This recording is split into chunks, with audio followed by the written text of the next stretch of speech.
Мен айтайын, жаңа бірінші баяндама бойынша осы қарап тұрсаңыздар тілге мәселесіне байланысты енді тілді қарап тұрсаңыз оның ең негізгі іргетасы, оның негізі әр жағында сол жаңағы айтылған негізідір.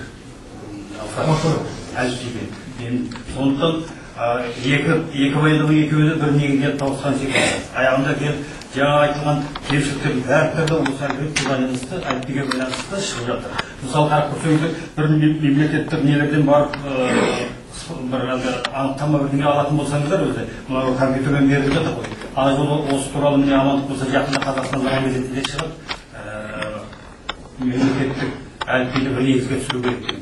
Сонда қарап тұрсаңыз, сол справканы анықтамаларды қарасаңыз, бір неден алынған анықтама екіншісінен алынса, екеуі де бәрі қазақша беріліп жатқанмен де, бірақ оқып көрген кезімізде өзі түсінбейсіз. Қандай тілде берген, қандай берген. Сондықтан бұны бір негізге түсіру керек шынында да.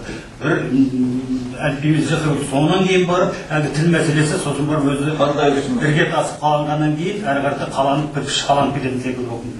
Ал енді менің пікірім айтайын деген бұл жерде біз егерде жаңағы айтылған секілді не латынға болмаса не көшетін. Қойыңыздаршы, біз сұрадық қой. Егер оған көшетіндей болса, онда ол көп қаржы нені талап ететін болады.